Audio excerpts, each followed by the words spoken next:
Welcome, I'm John, and today I'm going to tell you an exciting story. She was left crying in the bathroom with the twins until the CEO heard the truth. The fluorescent lights of Hartwell Enterprises hummed their monotonous tune, casting sterile shadows across the empty executive floor. It was well past midnight when Sarah Mitchell pushed her cleaning cart down the marble hallway, her worn sneakers squeaking softly against the polished surface. The building stood silent, except for the rhythmic swish of her mop and the occasional distant rumble of New York City traffic filtering through the sealed windows. She paused at the threshold of the CEO's suite, her reflection catching in the gleaming glass doors. 28 years old, but her eyes carried decades more. Dark circles bloomed beneath them like bruises, testament to countless sleepless nights. Her brown hair, pulled back in a practical ponytail, showed premature strands of gray she couldn't afford to cover. This wasn't the life she'd imagined back in Bowling Green, Kentucky, where she'd graduated high school with honors and dreams of becoming a teacher. But life had other plans. Sarah glanced at her watch, 12:47 a.m. She had 4 more floors to clean before her shift ended at 6. Then she'd take the subway back to their cramped studio apartment in Queens, wake the twins, and somehow stretch $3 into breakfast for 3 people. The math never worked, but somehow she made it work. She always did. Tonight was different, though. Tonight, desperation had forced her hand. "Mama?" A small voice echoed from the janitor's closet down the hall. Sarah's heart clenched. She abandoned her cart and rushed to the narrow door, slipping inside the cramped space that smelled of bleach and industrial soap. There, huddled on a pile of folded towels, sat her 3-year-old twins, Marcus and Mason. Their identical brown eyes looked up at her with that mixture of trust and confusion that broke her heart a little more each day. "Shh, baby. Mama's here." She knelt beside them, smoothing Marcus's unruly curls. "You boys being good?" Mason nodded solemnly, clutching the worn stuffed rabbit she'd found at a thrift store. "We're quiet, Mama, like you said." Guilt burned through her chest like acid. What kind of mother hides her children in a closet? But what choice did she have? Mrs. Chen, the elderly neighbor who usually watched them for whatever cash Sarah could spare, had fallen ill. The babysitter she'd called charged $70 for overnight care. $70 she didn't have. Her bank account held exactly $16.32, so she'd bundled them up, promised them an adventure, and smuggled them into the building through the service entrance. They'd been so good, so brave, her little soldiers. It killed her. "I'll be done soon," she whispered, kissing both their foreheads. "Then we'll go home and I'll make you pancakes. Would you like that?" The lie tasted bitter. There was no pancake mix. Maybe she could stretch the remaining oatmeal. Sarah returned to her cart, her movements mechanical as she entered the next office. This one belonged to some VP whose name she'd never bothered to learn. They were all the same to her. Suits who walked past her like she was furniture, who complained about having to work late while she worked nights to survive. She was wiping down the massive mahogany desk when she heard footsteps. Heavy, confident, coming closer. Panic seized her. Nobody was supposed to be here this late. She'd specifically chosen this job because of the overnight shift, when the building stood empty and she could work in peace, when she could hide her shame. The footsteps stopped outside the office. Sarah froze, her rag suspended midair, heart hammering against her ribs. Through the frosted glass door, she saw a tall silhouette. The door handle turned. She stepped back instinctively, bumping against a filing cabinet. The figure entered, a man in an expensive charcoal suit, his tie loosened, sleeves rolled to his elbows. He couldn't have been more than 35. With sharp features and dark hair slightly mussed from what must have been a long day. His eyes, a striking gray, widened slightly when he saw her. "I didn't realize anyone was still here," he said, his voice carrying the smooth confidence of someone accustomed to being obeyed. "I'm sorry, sir. I can come back." Sarah began backing toward the door. "No, it's fine. I just need to grab something from Hutchinson's office next door." He studied her for a moment, something unreadable crossing his face. "You're with the night cleaning crew?" She nodded, unable to meet his eyes. People like him didn't really see people like her. She was invisible, or at least she was supposed to be. He left without another word, and Sarah released a breath she didn't know she'd been holding. She needed to finish quickly and get the boys out of here before anyone else appeared. Her hands shook as she gathered her supplies, exhaustion and anxiety pulling at her like weights. Down the hall she heard a door open, then another sound, one that turned her blood to ice. Marcus, calling for her, loud enough to echo through the empty building. Sarah's cleaning supplies clattered to the floor as she sprinted toward the janitor's closet, her heart threatening to burst from her chest. Please, God, let him not have heard that. But even as the prayer formed in her mind, she knew it was futile. In the hollow silence of the empty building, Marcus's cry had echoed like a gunshot. She burst through the closet door to find both twins awake, Mason crying softly while Marcus stood with his arms outstretched, his little face crumpled with fear and exhaustion. "Mama, I had a bad dream," Marcus whimpered. "I know, baby, I know." Sarah scooped them both into her arms, their small bodies fitting against hers like puzzle pieces. "But you have to be quiet now, okay? Super, super quiet. Is someone there?" The voice came from directly behind her. Deep, male, the same man from the office. Sarah's entire body went rigid. Slowly she turned, still holding her sons, positioning herself between them and the stranger. Up close she could see the expensive watch on his wrist, the Italian leather of his shoes, the subtle monogram on his shirt cuff, AW. Everything about him screamed money and power, two things she had learned to fear. His gray eyes moved from her face to the children, then back again. His expression shifted through several emotions too quickly for her to read. Surprise, confusion, and something else.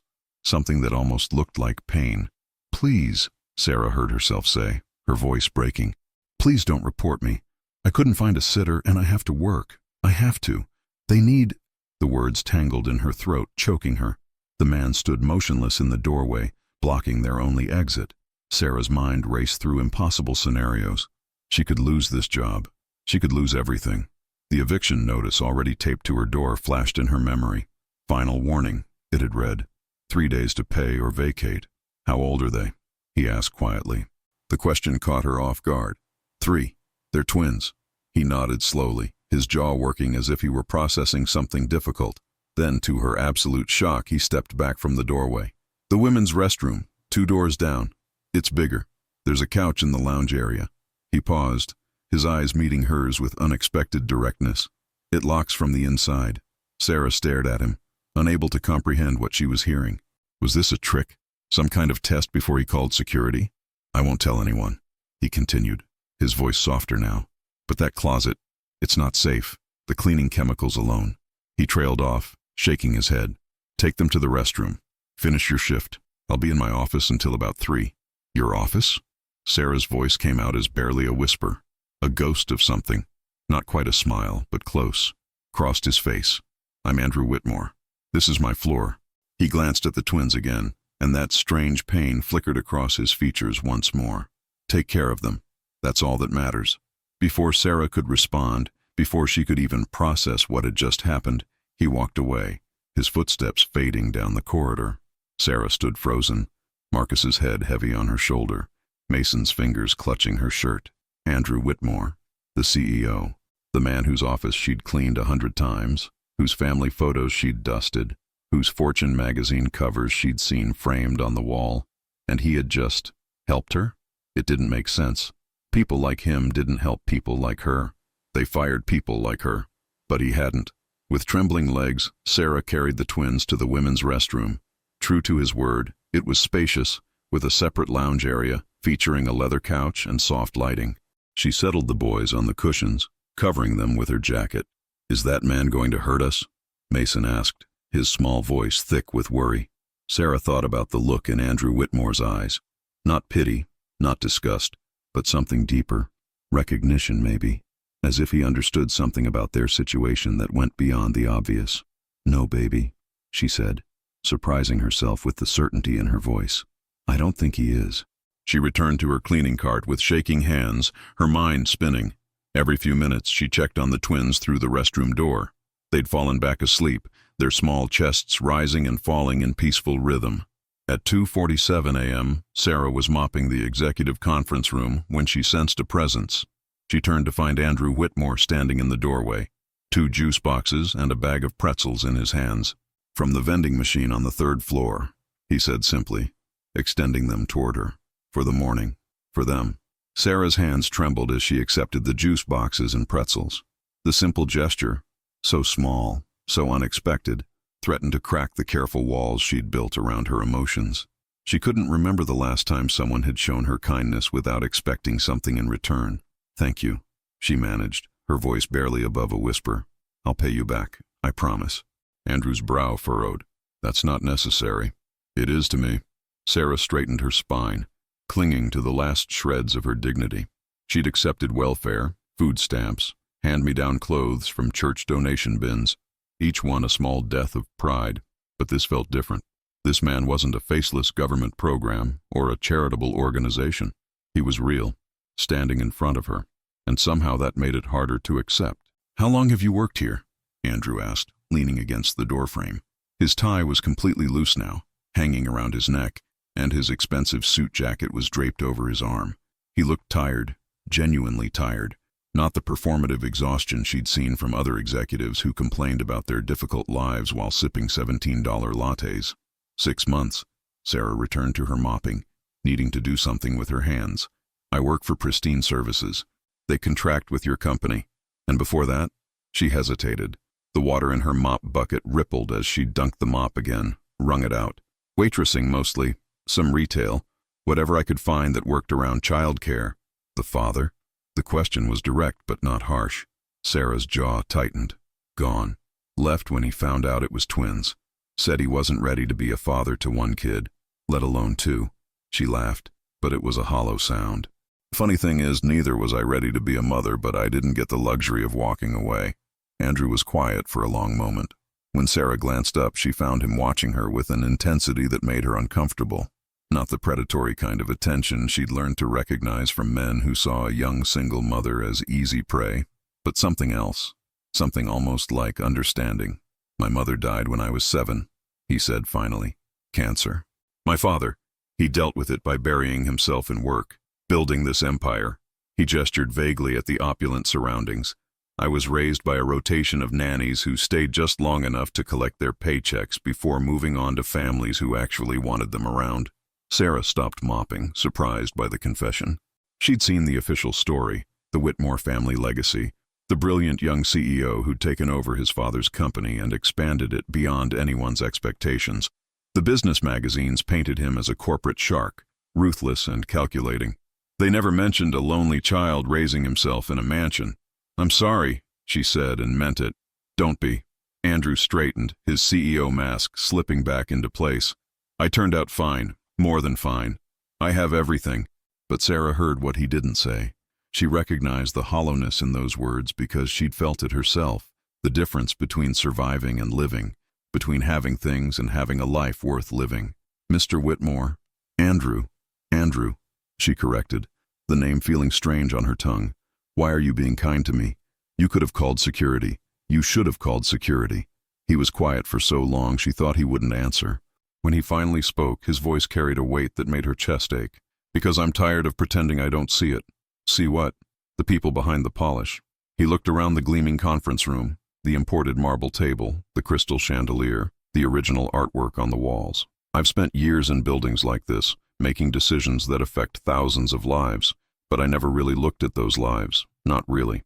I saw numbers on spreadsheets, profit margins, efficiency reports." His eyes met hers. "Tonight, I saw people. I saw you, and your sons, and I realized I've been as absent as my father was, just in a different way." Sarah didn't know what to say to that. She'd never heard a wealthy person admit to their own blindness before. Usually they justified it, rationalized it, or, more often, simply denied that people like her existed at all. "I should let you finish your work," Andrew said, pushing off from the doorframe. "I'll be gone by 3. The building is yours after that." He started to leave, then paused. "Sarah, it is Sarah, right?" When she nodded, he continued. "What would you do if you didn't have to worry about money?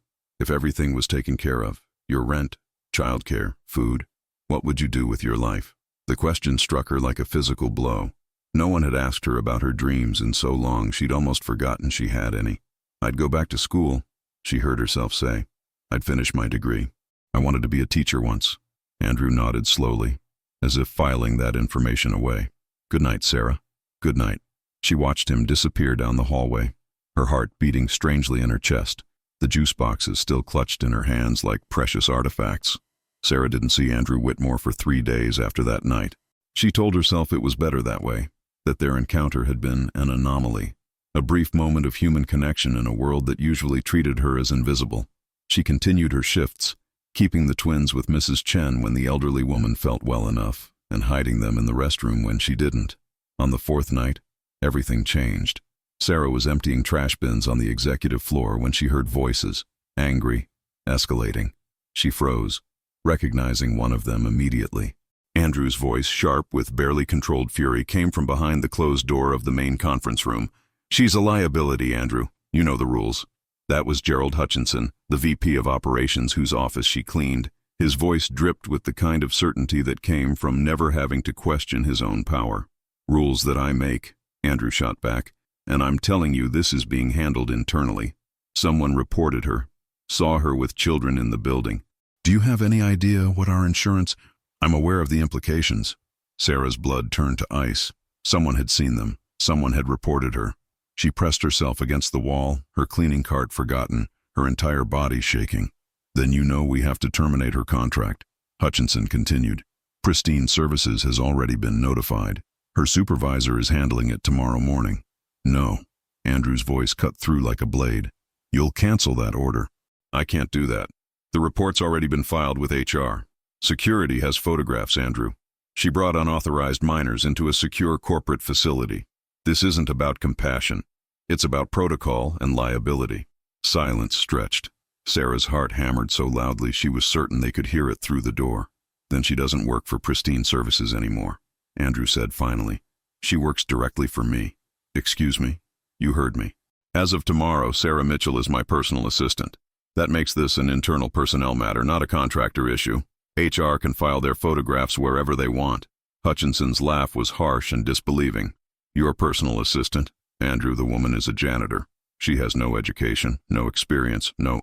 She has 2 degrees from Eastern Kentucky University and graduated with honors." Andrew's voice was cold now. "Dangerous. I had her file pulled. She left school in her junior year when she became pregnant. Before that, she maintained a 3.8 GPA while working 2 jobs. Sarah's hand flew to her mouth. He'd looked into her background? When? Why? "That's not the point," Hutchinson argued. "The optics alone. The optics are that Hartwell Enterprises recognizes talent regardless of circumstance. The optics are that we invest in people, not just profit margins." "Unless you'd like to explain to the board why you're arguing against exactly the kind of corporate social responsibility initiative they've been pressuring us to develop." The silence that followed was thick with tension.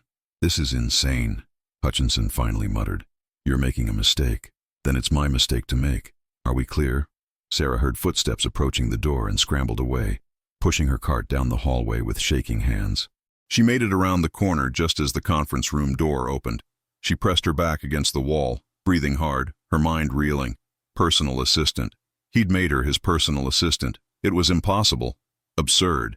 She cleaned toilets. She had no business experience, no corporate training. She'd be laughed out of the building. But even as the logical part of her brain protested, another part, the part that remembered the girl she'd once been, the one with dreams and ambitions, whispered, "What if?" Sarah didn't return to work the next night. Instead, she received a phone call at 7 a.m. from an unknown number. "Ms. Mitchell? This is Patricia Nguyen from Hartwell Enterprises HR. Mr. Whitmore has requested your presence at the office today at 2 p.m. for an employment interview." What? 2 p.m., executive floor. "Please dress appropriately for a professional setting." The woman's tone was crisp, almost disapproving. "Mr. Whitmore will be conducting the interview personally." The line went dead before Sarah could respond. She stood in her tiny apartment, staring at the phone in her hand while Marcus and Mason played with blocks on the floor. Dress appropriately. She looked at her closet. 3 pairs of jeans, a handful of worn t-shirts, one dress she'd bought at Goodwill 3 years ago for a funeral. This was crazy. She should call back and decline, tell them there'd been a mistake. But instead she heard herself saying to the twins, "Boys, how would you like to visit Mrs. Chen today? Mama has something important to do." Marcus looked up at her with those wise, 2 old eyes. "Are we going to be okay, Mama?" Sarah knelt down and pulled them both close, breathing in their little boy smell of baby shampoo and graham crackers. "Yeah, baby," she whispered, surprised to find she almost believed it. "I think maybe we are." Sarah stood outside the towering glass building of Hartwell Enterprises at 1:53 p.m., her hand smoothing down the fabric of her navy dress for the 100th time.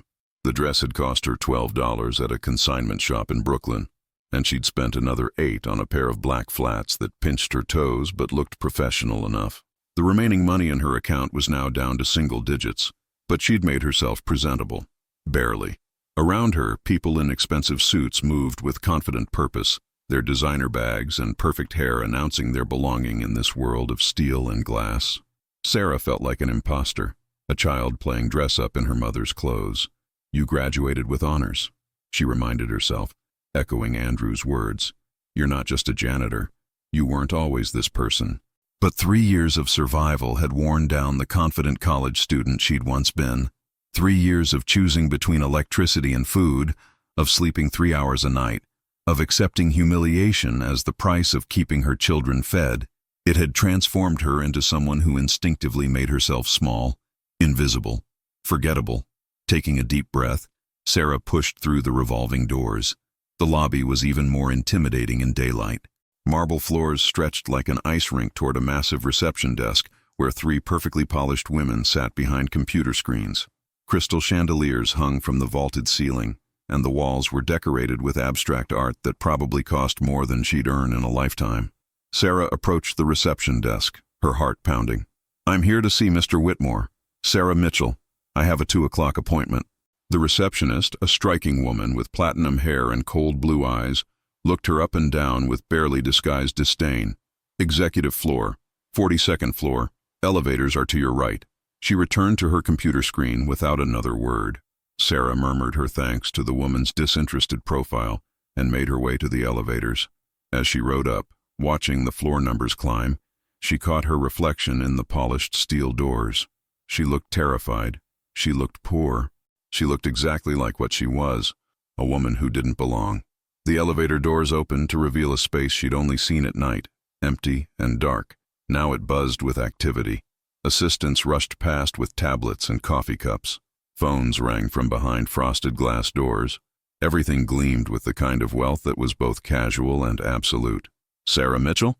She turned to find a middle-aged Asian woman in an impeccable gray suit studying her with sharp, assessing eyes. This had to be Patricia Nguyen from HR. "Yes, that's me. Follow me, please." The woman's tone was perfectly professional and completely devoid of warmth. They walked past curious stares and hushed whispers. Sarah felt every eye on her, felt the judgment radiating from the people whose offices she'd cleaned just days ago. She recognized a few faces. The woman from accounting who always left passive-aggressive notes about how to properly arrange her desk accessories. The marketing executive who'd once snapped at her for the smell of cleaning solution. None of them had ever looked at her directly before. Now they couldn't look away. Patricia led her to a corner office with floor-to-ceiling windows overlooking Manhattan. Andrew sat behind an enormous mahogany desk, dressed in a charcoal suit that probably cost more than Sarah's monthly rent. When he looked up and saw her, something shifted in his expression, a softening that disappeared so quickly she almost thought she'd imagined it. "Ms. Mitchell, please sit." He gestured to one of the leather chairs facing his desk. Patricia remained standing by the door, tablet in hand, her expression suggesting this entire proceeding was a waste of everyone's time. Sarah sat, folding her hands in her lap to keep them from shaking. Up close, in the stark daylight, Andrew looked different than he had in the fluorescent glow of the empty building. More imposing, more unreachable. The kindness she'd seen that night seemed like something she'd dreamed. "I'll be direct," Andrew began, his voice taking on the clipped, businesslike tone she'd heard through the conference room door. "This company needs to change. We've built an empire on efficiency and profit, but we've lost sight of the human element. I intend to correct that." Sarah nodded, unsure what to say. "You'll start as my personal assistant, but this is more than a traditional PA role. I need someone who understands what it's like to exist on the margins of this world. Someone who can help me see what I've been missing." He leaned forward, his gray eyes intense. "I need someone who won't be afraid to tell me the truth, Mr. Whitmore." Andrew, she corrected, her voice steadier than she felt. "I appreciate what you're trying to do, but I'm not qualified for this. I don't have a college degree. I don't know anything about corporate culture or—" "You know how to survive," he interrupted. "You know how to make impossible decisions every single day. You know what it costs to maintain dignity when the world tells you you're worthless." His jaw tightened. "That's the qualification I need. Patricia cleared her throat disapprovingly.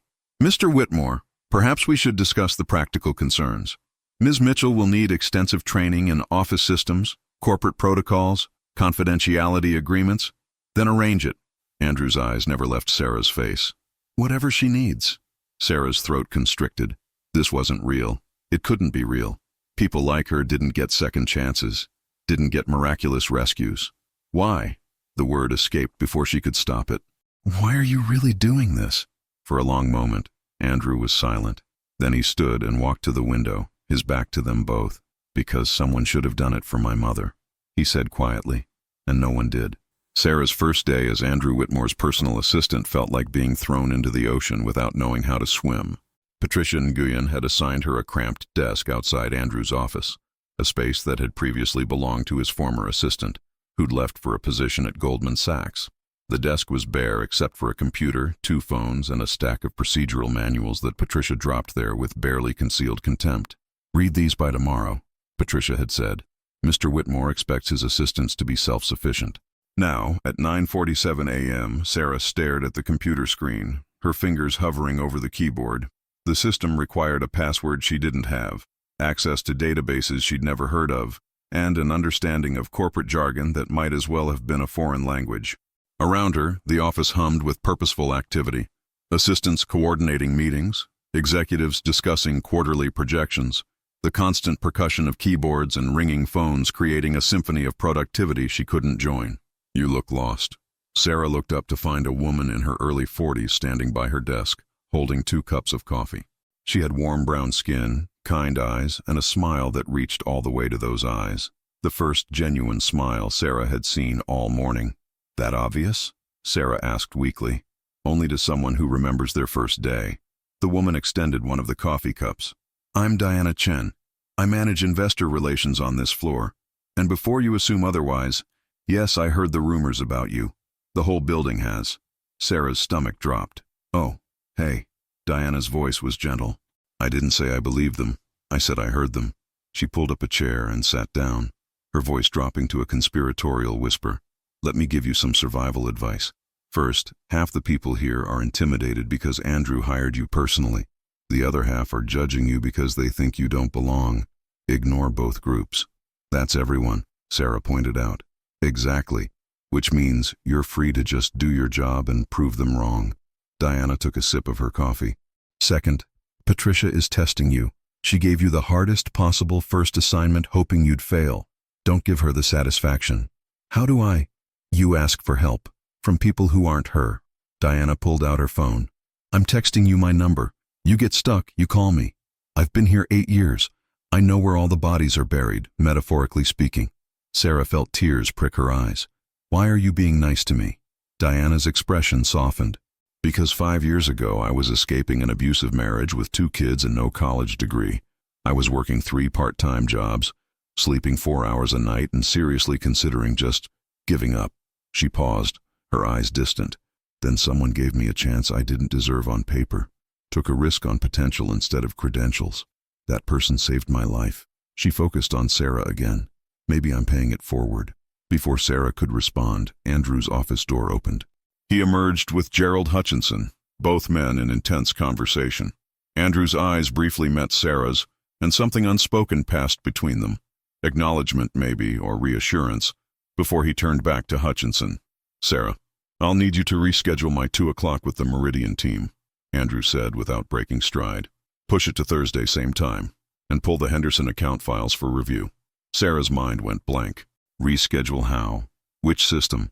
What were the Henderson account files and where would she find them? On it, she heard herself say, her voice surprisingly steady. Andrew and Hutchinson disappeared into the elevator, and Sarah turned desperately to Diana. Okay, help, please. Diana laughed and rolled her chair closer. See this icon? That's the company calendar system, and the Henderson files are in the shared drive under active accounts. Come on, I'll walk you through it. For the next hour, Diana patiently taught Sarah the basics, how to navigate the computer system, where different files were stored, how to use the multi-line phone system, and the unspoken protocols that governed the executive floor. By noon, Sarah had successfully rescheduled Andrew's meeting, located the Henderson files, and even figured out how to order lunch for an unexpected client meeting. She was just starting to feel like maybe, possibly, she might survive this when she heard her name spoken in harsh whispers from around the corner. Ridiculous. She was literally cleaning toilets last week. I heard she manipulated him, brought her kids to work to get sympathy. Classic. Single mother plays the victim card and boom, executive position. Sarah's face burned. She stood frozen at her desk, Diana's hand suddenly gripping her arm in support. "Ignore them," Diana whispered fiercely. But Sarah couldn't, because one of those voices belonged to Rebecca Klein, the HR director, and the other was Jennifer Morrison, Andrew's former assistant, the one who'd left for Goldman Sachs. Except apparently she was back visiting, and more than happy to spread poison about her replacement. "She won't last a month," Jennifer continued. "This is Andrew's guilt complex acting out. Once he realizes she's completely incompetent—" "Ladies!" Both women whirled around. Andrew stood behind them, his expression carved from ice. Sarah hadn't even heard the elevator return. "Jennifer, I thought you'd moved on to better opportunities." His voice was pleasant, but something dangerous lurked beneath it. "Though clearly the culture there hasn't improved your professionalism." Jennifer's face flushed crimson. "Andrew, Rebecca, I believe you have actual work to do. Unless HR has solved all our personnel challenges and you're now free to gossip in hallways." The HR director muttered an apology and hurried away, Jennifer trailing behind her.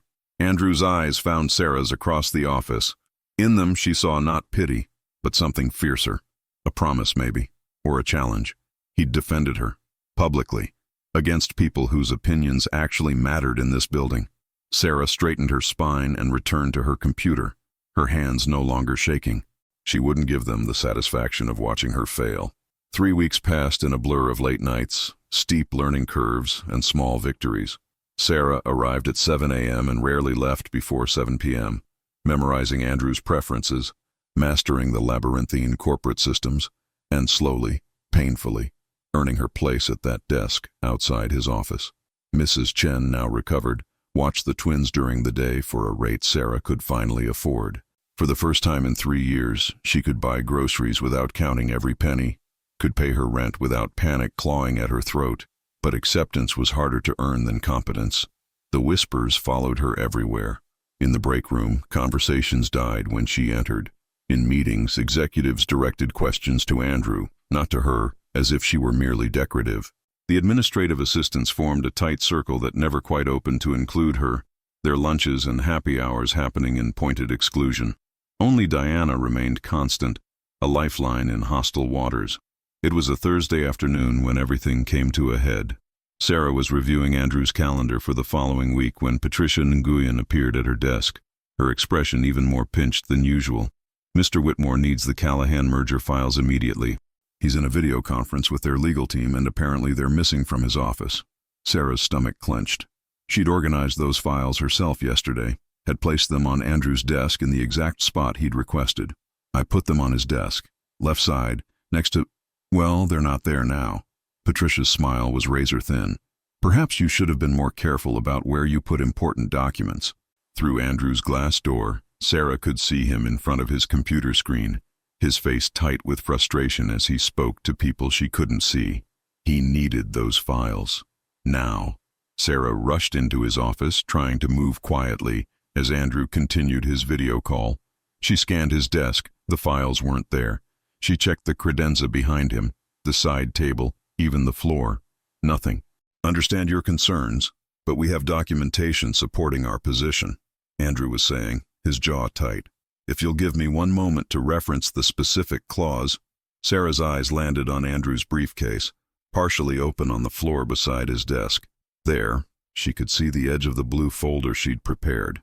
Someone must have accidentally knocked them into his bag. She knelt down, retrieved the files, and placed them silently on his desk within reach. Andrew's hand immediately moved to them, his fingers finding the exact page he needed without breaking eye contact with his screen. "Section Form 2, Paragraph 3, he said smoothly, scanning the document. "As you can see, the liability clause clearly states—" Sarah slipped back out of his office, closing the door quietly behind her.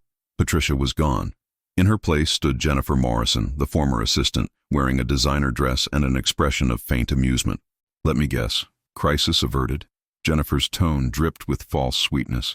You know, when I was Andrew's assistant, I never had these little mishaps. Organization is kind of crucial for this job.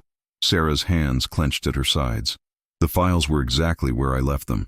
If you say so. Jennifer examined her manicured nails. Though between you and me, maybe you're in over your head. There's no shame in admitting this isn't the right fit. I'm sure Andrew would understand if you wanted to go back to something more suitable to your skill set. The words hit like physical blows, but Sarah held her ground. She'd spent 3 years being made to feel small, invisible, worthless. She was done shrinking. Is there something I can help you with? Sarah asked, her voice cool. Or did you just come by to reminisce about the job you left? Jennifer's smile hardened. I came to drop something off for Andrew. We still keep in touch, you know. Some professional relationships transcend job titles. She placed a folder on Sarah's desk. Make sure he gets this. It's about the Donovan account. Something that requires a certain level of discretion and experience. She walked away, leaving Sarah staring at the folder. Before she could open it, Diana appeared at her desk. Don't let her get to you, Diana said quietly. Jennifer's been trying to get rehired ever since she realized Goldman Sachs wasn't the promotion she thought it would be. She's threatened by you. Why would she be threatened by me? She's everything I'm not. Educated, experienced, connected. Exactly. You're everything she pretended to be. Diana leaned closer. Andrew hired Jennifer because she looked perfect on paper. He hired you because you're real. That scares people like her. Before Sarah could respond, Andrew's door opened. He looked tired but satisfied, loosening his tie as he approached her desk. Thank you, he said simply. You saved that meeting. I just found the files. No, you stayed calm under pressure, anticipated what I needed, and solved the problem without making it everyone else's crisis. He glanced at the folder Jennifer had left. What's this? Jennifer dropped it off. Something about the Donovan account. Andrew picked up the folder, flipped it open, and his expression darkened. The Donovan account closed 6 months ago. There's nothing in here but blank pages. He looked toward the elevators where Jennifer had disappeared, understanding dawning in his eyes. She was testing you, hoping you'd interrupt my meeting with nonsense so she could point out your incompetence. Sarah's face burned with humiliation and anger. Why do they hate me so much? Andrew set the folder down, his voice quiet but fierce. Because you represent change. Because your presence here forces them to question assumptions they've never had to examine. Because you're proof that their credentials and pedigrees aren't the only measures of worth. He paused. And because they see that I trust you. That threatens them. Do you? The question escaped before Sarah could stop it. Trust me? Andrew's gray eyes held hers. More than I've trusted anyone in this building in a very long time. 2 months into her new position, Sarah Mitchell sat in the boardroom of Hartwell Enterprises for the first time, her hands folded in her lap, her heart racing beneath her calm exterior. Around the massive table sat 12 of the most powerful people in New York's financial sector, the board of directors who'd built empires and crushed careers with equal ease. Andrew had asked her to take notes during the quarterly review, a task his previous assistants had performed without incident. But Sarah knew this was different. This was a test, not of her organizational skills, but of whether she could withstand the scrutiny of men and women who'd already decided she didn't belong. Gerald Hutchinson sat directly across from her, his expression carefully neutral but his eyes sharp with assessment. Next to him was Victoria Sterling, the silver-haired CEO of Sterling Financial, whose reputation for eviscerating subordinates was legendary. Let's begin, Andrew said from the head of the table. We're here to discuss Q3 performance and strategic initiatives for the coming year. For the first hour, Sarah stayed invisible, her fingers flying across her laptop as she captured the discussion. The board reviewed profit margins, debated acquisition targets, and dissected departmental performance with surgical precision. She began to relax, thinking perhaps she would survive this unscathed. Then Victoria Sterling changed targets. Andrew, before we move forward, I think we need to address the elephant in the room. Victoria's voice was crisp, cultured, carrying the weight of old money and older power. Your recent personnel decisions. The room went silent. Sarah's fingers froze on the keyboard. Which decisions are those, Victoria? Andrew's tone was mild, but Sarah recognized the warning beneath it. The hiring of your current assistant. Victoria's eyes slid to Sarah with the kind of dismissal usually reserved for insects. I've been made aware of Ms. Mitchell's rather unconventional path to this position. It raises questions about judgment, Andrew. about whether personal sentiments are clouding professional decisions. Sarah felt every eye in the room turn to her. Her face burned, but she kept her expression neutral, her eyes on her screen. Sarah's qualifications speak for themselves, Andrew said, his voice level. Do they? Hutchinson leaned forward, joining the attack. What qualifications would those be? She has no college degree, no corporate experience, no background in finance or business administration. She was working as a janitor 6 weeks ago. She was working 3 jobs to support her children, Andrew corrected, steel entering his voice, while maintaining academic excellence before circumstances forced her to prioritize survival over education. If you'd like to compare her work ethic to anyone in this building, I'll happily arrange that conversation. This isn't about work ethic, Victoria interjected. It's about optics, about what message we send when the CEO's personal assistant is someone who is literally scrubbing our toilets. It reflects poorly on this company's standards. Sarah's nails dug into her palms. Every instinct screamed at her to flee, to disappear, to become invisible again. But something else rose within her, something that had been building since that night in the bathroom, since Andrew had looked at her sons and seen people instead of problems. May I speak? Sarah's voice cut through the tension, surprising even herself. The boardroom fell silent. Andrew's eyes found hers, a question in them. She gave a tiny nod. Miss Sterling, Mr. Hutchinson, members of the board. Sarah stood, her legs shaking but her voice steady. You're right. I was scrubbing toilets 6 weeks ago, and before that I was waiting tables, stocking shelves, and doing whatever I had to do to keep my children fed and housed. I don't have your pedigrees or your connections. I can't talk about my summers in the Hamptons or my undergraduate experience at Yale. Victoria's expression hardened, but Sarah pressed on. But I can tell you about the 67 employees on this company's janitorial staff. I know that Marcus, he works on the 15th floor, has a daughter with leukemia, and he's been picking up extra shifts to pay for her treatment. I know that Elena on the 23rd floor is an engineer from Venezuela whose credentials aren't recognized here, so she cleans offices at night and studies for her certification exam during her lunch break. I know their names, their stories, their dreams. She paused, looking around the table at faces that had never considered such details worthy of attention. You want to know what message my hiring sends? It says that Hartwell Enterprises sees potential in people, not just credentials. It says we value human capital, not just financial capital. It says that everyone who works here, from the boardroom to the basement, matters. That's a lovely speech, Victoria said coldly. But this is a business, Ms. Mitchell, not a charity. I'm aware, Sarah replied, which is why I can also tell you that our janitorial contract with Pristine Services is costing us 40% more than market rate, with a service quality rating in the bottom quartile. I know because I lived it. And I know that 3 of our junior analysts have submitted resignation letters in the past month citing burnout and lack of work-life balance, information that apparently hasn't made it to this table. She sat down, her heart pounding so hard she could barely hear over it. The silence stretched. Then Andrew spoke, his voice carrying a note she'd never heard before, something like pride. Sarah compiled that data on her own initiative, along with a proposal for reforming our service contracts and employee wellness programs. I'll be presenting it next quarter. He looked around the table. Any other concerns about her qualifications? No one spoke. But in Hutchinson's eyes, Sarah saw something that made her blood run cold. She'd just made a powerful enemy. The retaliation came swiftly and ruthlessly. 3 days after the board meeting, Sarah arrived at work to find her computer access revoked. Her security clearance had been downgraded, preventing her from entering certain floors or accessing confidential files. When she called IT, they claimed it was a routine security audit. When she approached Patricia Nguyen, the HR director simply shrugged and suggested she take it up with the appropriate department. By noon, Diana found Sarah staring helplessly at her locked computer screen, frustration and fear warring on her face. It's Hutchinson, Diana said quietly, pulling up a chair. He's been making calls, pulling strings. I heard him talking to Patricia yesterday about liability concerns and proper vetting procedures. He's trying to force me out. Sarah's voice was hollow. He's trying to make Andrew fire you. If you can't do your job because you don't have the access you need, eventually you'll fail. And when you fail, Hutchinson gets to say, I told you so. Sarah pressed her hands to her face, exhaustion and defeat washing over her. She'd been stupid to think she could actually survive in this world. Stupid to believe that one powerful ally could protect her from an entire system designed to keep people like her out. "Where's Andrew?" she asked. "Emergency meeting in Boston. Merger negotiations. He won't be back until tomorrow night." Of course, Hutchinson had timed this perfectly.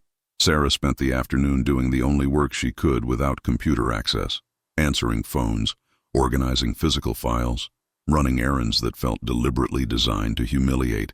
She caught the smirks from other assistants, the knowing looks exchanged between executives. Everyone could see her drowning. At 6 p.m., as she was preparing to leave, Jennifer Morrison appeared at her desk with a smile that didn't reach her eyes. "Rough day?" Jennifer asked with false sympathy. "You know, this is exactly what I warned you about. Some people just aren't cut out for this level of pressure." "Is there something you need, Jennifer?" "Actually, yes. I'm going to need you to compile the Riverside development files. Andrew requested them for his Boston meeting, but apparently they were never sent." Jennifer's smile sharpened. "An oversight on your part, I assume." Sarah's stomach dropped. The Riverside project was one of Andrew's highest priority deals. If he'd asked for those files and she'd failed to send them. "I sent everything he requested," Sarah said, pulling up her sent emails on her phone since her computer was useless. She scrolled through, her heart sinking. There was no email about Riverside files. "He never asked me for—" "Strange. I have an email right here from Andrew, sent to you yesterday at 4:47 p.m. Jennifer turned her phone around, displaying an email that appeared to come from Andrew's address, clearly requesting the Riverside documents. Sarah had never seen that email. She checked her phone again, her spam folder, her trash. Nothing. "I never received this," Sarah said, but even to her own ears it sounded like a weak excuse. "Right. Well, Andrew's going to love hearing that his assistant can't manage basic email." Jennifer collected her things. "I'll let him know when I speak with him tonight. We have dinner plans. He asked me to consult on the Riverside deal, actually. Needs someone with real expertise." Sarah sat frozen at her desk long after Jennifer left, the empty office growing dark around her. She'd been set up. The email had either been sent to a wrong address deliberately or had been intercepted somehow. She didn't understand the technical details, but she understood the intent. They were systematically destroying her credibility, piece by piece, and without Andrew here to witness it, she had no defense. Her phone buzzed. A text from Mrs. Chen. "Marcus has a fever. Can you come soon?" Sarah grabbed her coat, tears burning in her eyes. This was too much. Her son needed her, her job was falling apart, and she was back to that familiar feeling of drowning, of being pushed under by forces too powerful to fight. As she rushed toward the elevator, she nearly collided with someone stepping out. Diana grabbed her arms, steadying her. "Sarah, what's wrong?" "I can't do this." The words tumbled out. "They're right. I don't belong here. I'm going to fail, and Andrew's going to realize he made a mistake, and—" "Stop." Diana's grip tightened. "Listen to me. You know what you're doing right now? You're letting them win. That's exactly what Hutchinson wants. For you to quit before he has to explain to Andrew why he sabotaged you. It doesn't matter. Marcus is sick. I can't access my computer. Jennifer's poisoning Andrew against me. Then fight back." Diana's eyes blazed with intensity. "Document everything. Every locked file, every revoked access, every suspicious email. Build your case. And when Andrew gets back, you show him exactly what they've been doing." Sarah wiped her eyes. "What if he doesn't believe me? The Andrew I know? The one who hired you in the first place?" Diana squeezed her shoulders. "He'll believe you, but you have to be strong enough to still be here when he gets back." Sarah took a shaky breath. Through the window she could see the city lights beginning to glow in the gathering dusk. Millions of people fighting their own battles, surviving their own storms. She'd survived worse than Gerald Hutchinson. She'd survived poverty and abandonment and the kind of desperation that hollow out your insides. She'd survived by being smart, by being strong, by refusing to disappear. "Okay," Sarah said quietly. "Okay, I'll fight." Diana smiled. "That's my girl. Now go take care of your son. Tomorrow we go to war." Sarah rode the subway home with her phone in her hand, already beginning to document everything. Screenshots of her revoked access, timestamps of when her clearances changed, a detailed account of Jennifer's conversation and the mysterious missing email. She wasn't just fighting for herself anymore. She was fighting for every person who'd been told they didn't belong, who'd been made to feel small, who'd been pushed down by systems designed to keep them there. And this time, she wasn't backing down. Andrew returned from Boston at 11 p.m. on Friday night, exhausted from 2 days of brutal negotiations. The Riverside merger had been salvaged, barely, and he wanted nothing more than to go home and sleep for 12 hours. But something nagged at him, a text from Diana Chen that simply read, "We need to talk about Sarah." First thing Monday. He decided not to wait. Saturday morning found him at his office at 7 a.m., reviewing security logs and email records. What he discovered made his blood boil. Sarah's access had been systematically revoked across multiple systems, each change authorized by Gerald Hutchinson's executive code.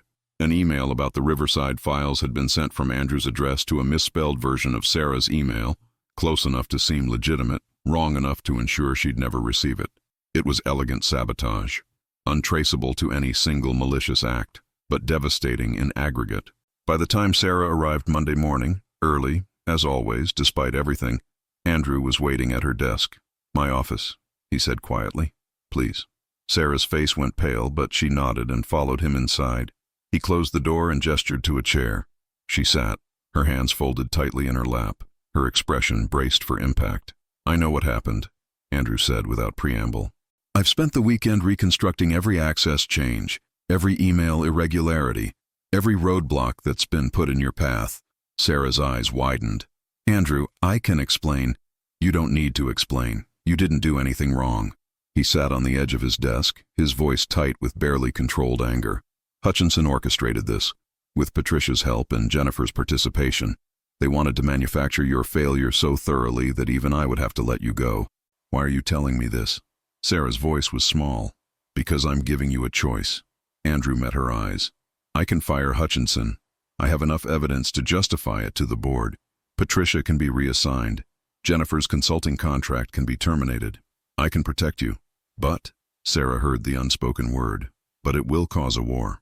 Hutchinson has allies on the board, Victoria Sterling, for one. They'll see it as me choosing you over seasoned executives, and they'll use it as ammunition. It could destabilize everything I'm trying to build here." He paused. "Or you can walk away. I'll give you a recommendation that will get you hired anywhere you want. A severance package that will support you and your boys for years. You can leave with your dignity intact and never have to fight this battle again." The room fell silent except for the distant hum of the city waking up outside. Sarah stared at him, processing what he was really saying. He was giving her an exit, a generous one, a way to escape with her head held high. It was more than she'd ever expected, more than she'd dreamed possible 3 months ago when she'd been sobbing on a bathroom floor. It was also the easy way out. "What do you want me to do?" she asked. Andrew's expression softened. "That's not my decision to make." "Yes, it is." Sarah leaned forward. "You're asking me if I'm worth fighting for. If the disruption I cause is worth the change I represent. So tell me, honestly, do you believe in what we're doing here? Or was I just a guilt project that got out of hand?" The question hung between them like a challenge. Andrew was quiet for a long moment, his gray eyes searching hers. Then he moved to the window, looking out at the city sprawling below. "When my mother was sick," he began, his voice low, "she worked 2 jobs to pay for her treatments. My father was already wealthy, but she'd divorced him years before, too proud to ask for help. She died in a county hospital because she couldn't afford the specialists who might have saved her." He turned back to Sarah. "I was 7, and I promised myself that when I had power, I would use it differently than my father did. But you didn't," Sarah said gently. "Not until you saw my sons. No, I built the same empire he did, just with better profit margins." Andrew's jaw tightened. "You were a mirror, Sarah. You showed me what I'd become. And yes, hiring you was partially about guilt, but keeping you, fighting for you, that's about something else." "What?" "Hope." The word came out rough, honest. "Hope that this company can be more than a machine that chews up people like you and spits out profit. Hope that I can be more than my father's son. Hope that change is actually possible." Sarah stood, her decision crystallizing. "Then let's fight. You understand what you're choosing? It's going to get uglier before it gets better. I've been poor, Andrew. I've been homeless. I've held my children while they cried from hunger." Sarah's voice was steady now, strong. "Ugly doesn't scare me anymore. Giving up does." Something shifted in Andrew's expression. Respect maybe, or recognition. "Okay then, we do this together." "Together," Sarah agreed. That afternoon, Andrew called an emergency board meeting. Sarah sat beside him, her documentation spread across the table. Every access denial, Every suspicious email, every calculated act of sabotage laid bare. Hutchinson's face grew increasingly red as Andrew methodically dismantled his actions. Victoria Sterling remained stone-faced, but several other board members looked genuinely disturbed. "This is absurd," Hutchinson finally exploded. "You're going to destroy this company's leadership over what, Gerald?" Andrew's voice was ice. "Say it." "Over a what?" Hutchinson's mouth snapped shut. "Over a human being," Andrew continued. "Over an employee who deserved the same protection and support we give to every executive in this building. Over the principle that competence and character matter more than pedigree and connections." "This is about more than one employee," Victoria interjected. "This is about your judgment, Andrew. Your priorities." "You're right." Andrew stood. "It is about my priorities, and I'm making them crystal clear right now. Gerald, you're terminated effective immediately. Patricia, you're reassigned to regulatory compliance. Jennifer Morrison's consulting contract is canceled." The room erupted. Several board members shouted protests. Hutchinson's face turned purple. "You can't do this," Hutchinson snarled. "I just did." Andrew's voice cut through the chaos. "And if anyone on this board has a problem with it, I invite you to call for a vote of no confidence. Let's see if you really want to explain to shareholders why you defended systematic harassment over employee protection." The silence that followed was deafening. One by one, the board members sat back down. No one called for a vote. Hutchinson grabbed his briefcase and stormed out, Victoria Sterling following close behind, her expression promising future battles. When the room finally cleared, only Andrew and Sarah remained. "That could have gone better," Andrew said dryly. Sarah laughed, a slightly hysterical sound. "You just blew up your entire executive team for me." "No, I held people accountable for their actions. There's a difference." He looked at her seriously. "This isn't over, Sarah. Victoria will regroup. Others will test us. We've won a battle, not the war." "I know." Sarah straightened her shoulders. "But we're still standing." "Yes," Andrew agreed. "We are." 3 months later, Hartwell Enterprises announced its new Employee Advancement Initiative, a program providing education grants, childcare support, and career development opportunities for all staff, regardless of position. The press release featured a quote from CEO Andrew Whitmore about the importance of investing in human potential. It didn't mention Sarah Mitchell by name, but in the accompanying photo of the Employee Resource Center's opening, she stood beside Andrew, holding a plaque that would hang in the entrance. On it, engraved in simple letters, were the words, "Everyone matters, everyone belongs." Sarah's twins stood with her in the photo, wearing their Sunday best, their faces beaming with pride. Marcus held her hand tightly, and Mason clutched that worn stuffed rabbit, a symbol of how far they'd come from that night in the janitor's closet. The article mentioned that Ms. Mitchell had enrolled in Columbia's evening MBA program, sponsored by Hartwell's new scholarship fund. It noted that she was one of 50 employees participating in the pilot program. What it didn't mention was how she still arrived early every morning, how she knew the names of every custodian and security guard in the building, how she'd become the unofficial advocate for employees who'd been invisible for too long, or how on quiet nights when everyone else had gone home, Andrew sometimes found her in his office, reviewing proposals for expanding the initiative, her face lit with the kind of purpose that no amount of money could buy. "You're going to change this company," he told her once.